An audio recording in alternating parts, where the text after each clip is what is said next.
Hello, everybody. Welcome, welcome. I hope you guys are doing well.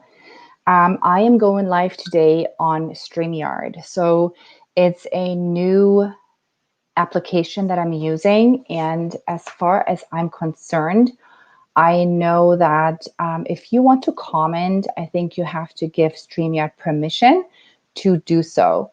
Let me just see if I can actually see myself on the Facebook page just to make sure that everything is working well.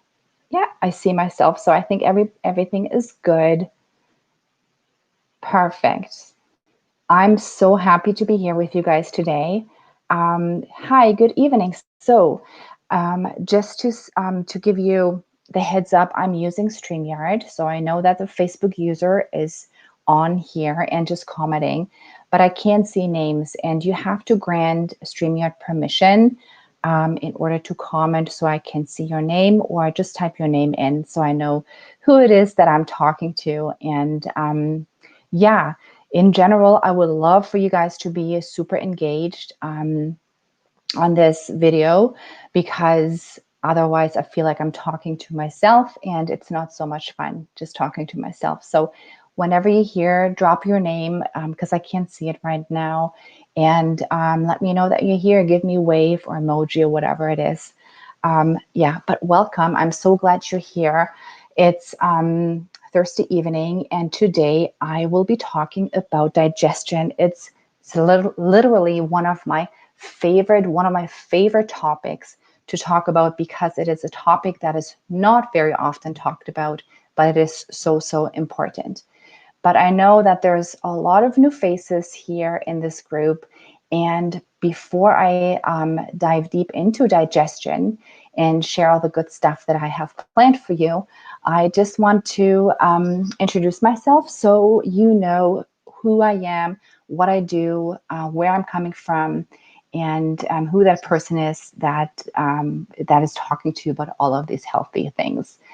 So my name is Cordula, and I am a certified holistic nutritionist. I live in Canada. I live in Ontario, but I am originally from Germany. So I was born and I grew up in Germany. And I only came to Canada when I was 27 because of my husband. And so I've been living here now for 17 years or something. And yeah, that is my background. And when I was growing up, I had a lot of digestive gut issues. And the interesting fact is that back in the days, I had no clue that that was out of the ordinary. I really thought everything that I experienced was just the norm, and it's something I have to live with. So just to give you an example, when I was between the age of 6 and 8, I had multiple ear infections a year. At least I had 2 to 3 a year. And I remember one year I had ear infections on both of my ears, and on Christmas Eve. And I was extremely miserable, and I was in tears, and I was just in so much pain. But, in the 80s, the narrative was to don't screw up the holidays for everybody else around you. You're exaggerating. It can't be so bad. And to suck it up. And it's something that we all have to go through. And on top of that, the doctors that I went to see for my ear infections, they weren't really helpful, because all they did was they put me on antibiotics, which usually didn't even help. And so then throughout my years, I experienced more and more health issues. When I was in my early teens, I then had extreme bloating every morning after I had my breakfast, usually cereal. My stomach swelled up to such extent, it exploded basically, that I had to open my pant buttons every day, every time. And I thought it was normal, and lots of pains and aches and such. But yet again, I wasn't really aware that this is anything out of the ordinary. Lots of acid reflux. So lots of digestive issues coming up, When I was in my teens, my health slowly started to go down. I started to have hormonal imbalances. So I didn't get my period regularly. Sometimes I didn't get my period at all. And when it would come, it was extremely painful. And so then you can see it gradually my health got worse, and it expanded into different areas of my body that all of a sudden became imbalanced. But it all started in my gut. And so then later on in the years, fatigue settled in. And at one point, I knew that the fatigue that I was experiencing in my late 20s, when I had my babies, early 30s, was not just because of the fact that I didn't get enough sleep because I had babies in the house. I knew it was so intense that at one point I really feared that I wasn't able to take care of my kids anymore, because I literally fell asleep sitting on the floor playing with them. So I knew that something had to change, and I went to the doctor, and I finally got my diagnosis. And because I finally had something I can latch on to understand that it's just not all in my head or, normal. So I was finally diagnosed with number one, PCOS, polycystic ovarian syndrome, as well as Hashimoto's thyroiditis, and autoimmune disease. So that is my story, so that you know where I am and where I'm coming from. And that is when I really started to look into nutrition, into a lifestyle. I intuitively knew that there must be something I can do. It's not just that I go to the doctor now with my diagnoses and say I have Hashimoto's and PCOS, and they put me on medication for everything. And for every symptom that was occurred due to all of these imbalances, I was put on more and more and more medication.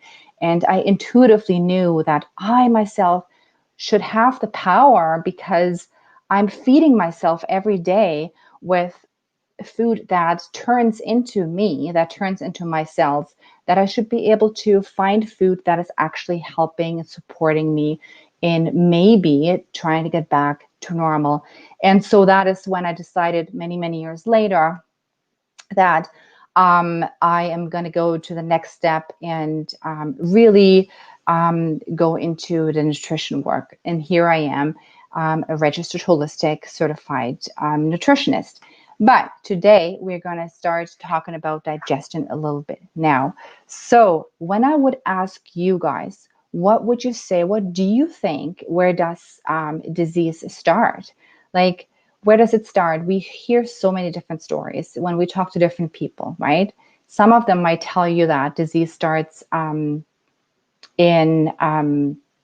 because you have bad genes, or some of them are convinced that it's maybe just bad luck, or some of them tell you it's age. I hear that a lot. And oftentimes it's maybe a combination of it all.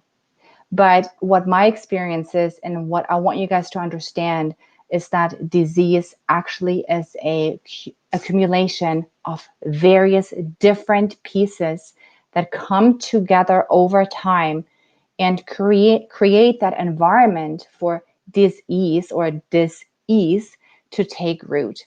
So something that happens over time, and it's like a drip in the bucket. That's how I look at it. You have your bucket of health and it's empty, and then all of a sudden something that doesn't sit well with you drips into the bucket, and it drips and it drips and it drips until the bucket is full. And until the bucket is full, your lab tests will show up normal. There will be nothing that your doctor can pinpoint and say something is starting to go out of balance. You might be experiencing all of these symptoms because as soon as the bucket starts to fill up, you will experience symptoms that can be minor, right? Such as gas or bloating or acid reflux. But until the bucket hits the fullness, until it gets full and then spills over, that is the point where disease is diagnosed. And that is basically what the doctor is working with. right, with a diagnosis, because then they have the set of medication in place that they studied in medical school to band-aid up those symptoms that you're experiencing. But what we want to do is we want to, as soon as we experience those digestive symptoms, we want to go in and we want to find the root and the root cause of why these symptoms are you are experiencing, why they're coming up for you. And those pieces that or those drips that come together, they can be various sources. So that can come from exposure to toxins, number one, right? Environmental toxins, but also medication and antibiotics. It can be processed foods, it can be stressful events, right? And it can be lifestyle choices that you might not be benefiting from, movement, overeating, undereating, whatever it is. But most of all, it can also come from food, right? From the wrong foods. And all of these drips come together and make the bucket spill over. And this is how disease starts, all of these factors. And tonight I'm going to pull out one factor that has a huge impact on disease development or prevention, which is digestion. When you think about digestion, think about it. Your digestive tract is a really long pipe that starts in your mouth and it goes all the way down to your bottom. And it is actually, your digestive tract is exposed to our environment all the time. Because don't be fooled. Don't think that because you eat your food, it's inside of you already. It's not, because it needs to be digested first. It needs to be broken down into smaller and smaller pieces, which happens in your digestive tract, but it's still the outside of your body. And only once your food is absorbed into your bloodstream, the food is then inside of you and can turn into your cells. And so you can see that it's so important to keep our digestive tract healthy and strong, because it is the barrier between our external world, the environment, and our internal world, the bloodstream. And therefore, we have to make sure that each step along the way is in really good shape to protect your body, the inside, from stuff that should not be going in. So, along the way of your digestive tract, you have guards, right? So the guards are all there for a reason, like we just said, because it needs a lot of protection to protect the inside. And when you think about food going into your mouth, the first step of really chemical digestion. So remember, digestion is the breakdown of food. It's not absorption. Digestion is only the breaking down of food. Digestion, the first chemical part of digestion, happens in your stomach. So in your stomach, you have the really highly acidic environment, right? So you have the highly acidic environment, the hydrochloric acid that sits in your stomach, and it has to be acidic.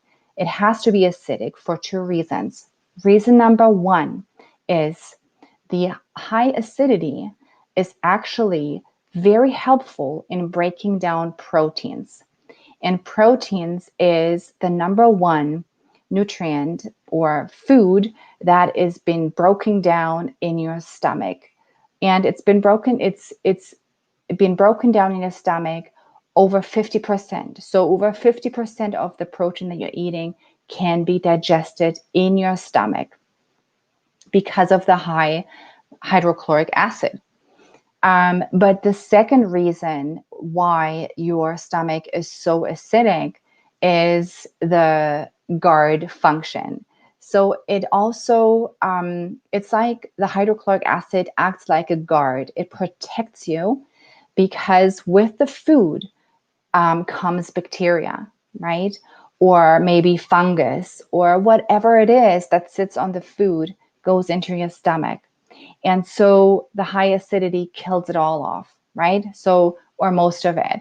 So for example, if something is contaminated with a certain bacteria and you eat it, you're not going to be dying from it immediately, because your stomach is actually able to kill off that bad bacteria for you before it goes further down in the pipe and into the digestive tract for absorption.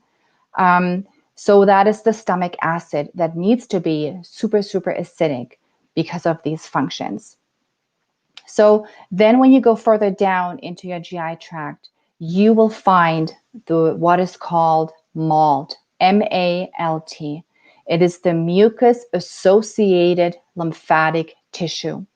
When you go down into your small intestine, it's not just a long, snaky muscle, but it is lined, the lining of your intestinals, of your small intestine, is lined with lymphatic tissue.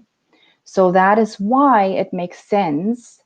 And remember, you probably hear that a lot, is that a lot of people tell you that your immune system sits in your gut. Up to 70% of your immune system sits in the gut. And that is why, because you have thousands and thousands of lymphatic tissue cells sitting in your intestinal lining, guarding you.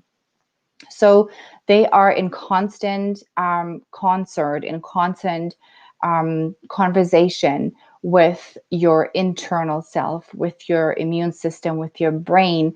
They constantly scan what's coming in, what can be absorbed, what cannot be absorbed. So it's super, super important to keep our intestinal lining in really good shape, because of the fact that there is lymphatic cells sitting that are protecting you.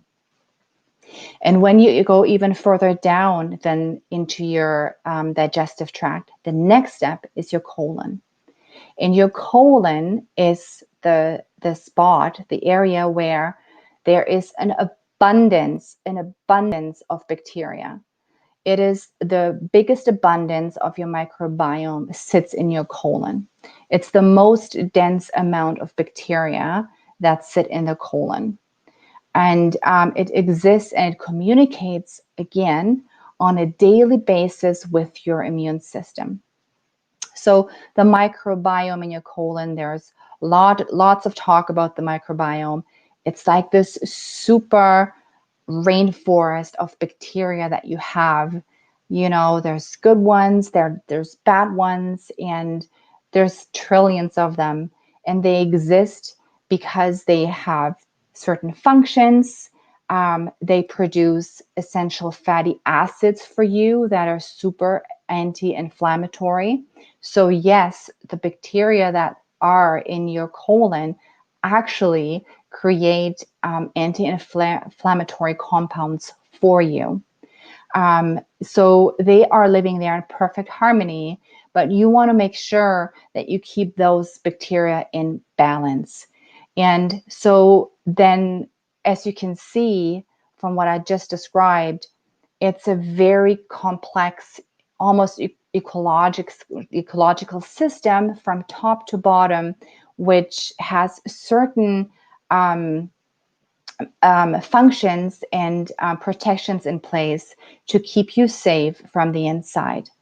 But when at certain points down the pipe, imbalances start to happen, you will find disease start to happen. So when you think about, for example, acid reflux, right? I think all of us know that feeling when you have this, almost the burn in your chest, and it comes up, and the gas that comes out of your esophagus into your mouth. And the first step that the medical world takes, because it was trained that way, is to assume or think that your hydrochloric acid that your stomach is too acidic, that you have to bring down the acidity in your stomach. But what would you think if I were to tell you that most of the time, from my experience, it's the opposite? All of us, well, I shouldn't say all of us, but a lot of my clients and a lot of my family, and I myself too, and I'll give you an example in a minute, suffer from low stomach acid to such a point that we have to supplement with hydrochloric acid to get it back up. And you might be thinking, but Cordula, that doesn't make any sense, because why am I having acid reflux when there's low stomach acid? Should it not be the other way around? So here's the thing. Remember what I said about the acid having a function of guarding you and a function of killing off bacteria and fungi and viruses for you in your stomach? So because of the fact that a lot of us have low stomach acid, a lot of these bacteria actually get into our system. A lot of these bacteria that would have been killed off by the hydrochloric acid in your stomach are now actually getting into your small intestine area, where they take up shop and they start to proliferate and they start to grow and they start to modulate the balance and they start to push out good bacteria that keep everything in balance. And all of a sudden you have the overgrowth of bad bacteria, and all of these bad bacteria are active, right? They are metabolizing your food and they are creating waste. And the waste that is being created by those bacteria shows up as gas. And where does the gas go? The gas goes up. So oftentimes the gas that you feel when you have that acid reflux is actually your overgrowth of bacteria that came in because you didn't have enough stomach acid that is producing those gases now, and that is causing you those issues. So here's one tip that you can do in order to see where your hydrochloric acid levels are at. You can buy a jar of hydrochloric acid pills. It's a supplement you can get in any health food store. And you take one with food and see if you feel that nice warm feeling in your stomach. If you do, your hydrochloric acid is fine. If you don't feel anything, then I would ask you to go up one pill with your next meal until you reach a spot, the sweet spot, where you can feel, okay, I'm feeling the warmness in my stomach. Then that means that you finally reached the hydrochloric acid level that is necessary. So I can tell you from myself, when I first learned about that and I did that test for myself, I had to take 10 hydrochloric acid pills in order to feel that warm feeling in my stomach. 10. And yeah, I think that just tells you stories, right? That is really what happens. So but you also have another thing I wanted to mention is another good indicator of that something is off in your digestive system is mucus formation. So mucus is actually another factor that is trying to prevent damage, right? So your body produces mucus in order to protect you. So if you're feeling that your sinuses are always inflamed, that there's always like a nasal, like some sort of drip in your sinuses, or even when you look at your poop and when you see that there is a mucousy film on your stool, that is a really good indicator that there's some sort of inflammation happening in your body, because your body is trying to get rid of the stuff that is causing you inflammation. And it does it by trapping it in its mucus and trying to expel it out of your body, versus sinus, versus a little bit of a cough, or with a little bit of a cough, or even with a little mucus film on the stool. And that is typically something that is happening in the lower GI tract, right? So in your small intestines. But what I also wanted to mention to you is, how can you on a daily basis start to support your digestion? How can you start with simple steps to increase your digestion, to make it easier for the rest of the body to absorb the stuff that you're digesting and breaking down? And there is a few things I want to mention for you, because digestion, remember, is not absorption. Digestion is just the breakdown of foods. And the more you can break down the foods, the easier it'll be later on in the next step, which is absorption, to get to the inside of your body to nourish yourself. Because remember, when you start digesting your food, when you start to break up your food, you are liberating nutrients in your food. The nutrients that nature grew for you, the minerals out of the soil, the oxygen in the air, it's all compounded in the plant that you're eating, in the food that was once alive. It's in there. And once you start chewing the food, those compounds are liberated and they will benefit you once it goes down in the absorption. So what can you do? Well, number one, don't forget that digestion actually starts with your senses, right?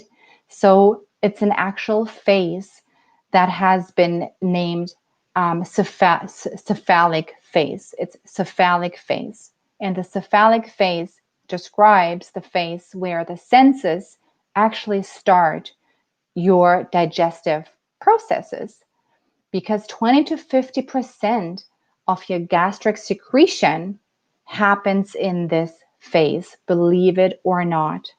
So when you take your time to focus in on your food, when you take your time to smell the food, and when you take your time to look at the food instead of your phone or your computer or your book or whatever it is, your senses will realize, and they will look at the food and tell your body, hey, listen, stomach, something is coming your way, so you better get ready.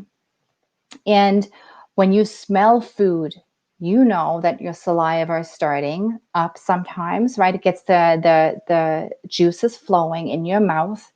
And don't forget that with the saliva comes enzymes. You have digestive enzymes in your saliva that can already start to break down the food for you right in your mouth. That is why I gave you guys this exercise yesterday to do before the class, to really practice mindful eating and to really make sure that you're focusing and spending time with your food, breaking it down, just to already make it easier for the rest of the organs to do their part. So number one is the senses. Enjoy your food. It turns on your digestive tract. And then the next step is to chew your food, to chew it, to make sure that you don't just swallow down those big chunks of food. Sometimes I'm catching myself doing it. I have to honestly say that it's it's a challenge for me, and I know, and that is why I focus on it every day, to make sure that I chew my food properly so that it becomes the consistency of peanut butter, and so that it gives my stomach and my pancreas later on in the digestive processes a break and makes it easier. So senses and chew your food. And number three is, and that is biggie. And that's something too that not everybody is aware of. That's why I'm mentioning it today. Number three is water. So that is actually one thing my parents did completely right when I was a kid. we were never allowed to drink water with any of our big meals. Um, I know here in North America, it's quite the opposite. So a lot of families have those big glasses of water that they serve with their dinner. And it is actually not a good habit, because what happens is when you chew your food and you swallow it down with a big chug glass of water, the hydrochloric acid that we talked about in your stomach actually gets watered down with the water, which means you are decreasing your digestive fire in your stomach. You are decreasing the acidity, and you're making it harder for your stomach to digest the proteins that are coming in to your system. So you can see that those 3 steps can already have such a huge impact on how you digest your food, and how much easier it'll be later on to absorb the nutrients that you are nourishing your body with to repair and restore cells. And that is basically, yeah, the digestion, how it works, and how it all comes together. So let me know in the comments if that all made sense to you, if there's anything that wasn't clear, if you need any more explanation on anything. But just to summarize it, key is in anything that we do, we have to go back to basics, right? I mean, we can start to supplement with, superfoods and supplementation from our naturopath. And, we can go on any kind of diets that are touted to be super anti-inflammatory and this and that. And it might be helpful, but if your digestion and absorption are not functioning properly, you will not be able to assimilate and absorb and assimilate these nutrients to your benefit, right? It might even be just expensive poop that you are forming if you don't chew your food properly, right? So if you find yourself that maybe you wake up and you see that there's undigested pieces of food in your stool, think about chewing your food again. All right, guys. So I hope that was helpful for you tonight. And yeah, have a wonderful evening. And I will see you again very soon with another live. See you later, guys. Bye.